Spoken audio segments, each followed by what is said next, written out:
Welcome back to Wolf Phone Repairs. This Nintendo Switch came in for not charging or powering on.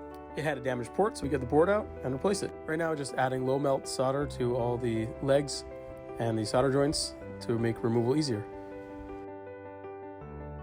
I apologize that the camera view is out of focus.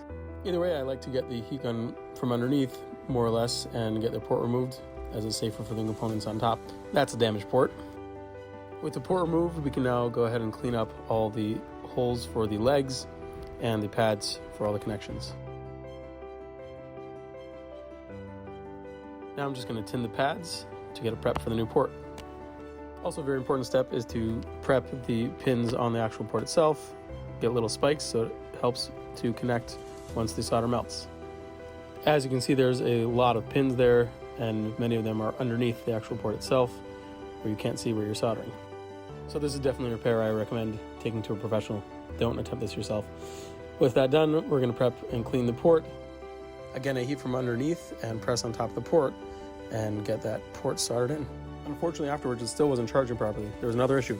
So this BQ chip IC had a short on the cap, so I'm replacing the chip right now, pull it off the board, and I found that there was still a short on the cap, which turned out to be that shorted diode. I don't know if you saw it before. There's a small black diode that was causing a short on the cap, but that chip still needed to be replaced either way. Afterwards, I pulled that little black diode, as you can see there in the bottom left, and with the replaced chip, it started charging normally.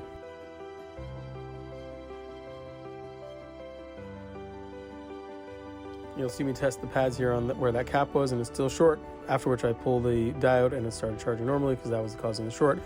After that, it was great, got it reassembled back into the housing, and it was good to go. And it charged normally. Thanks for watching. I hope you enjoyed. Don't forget to like and follow.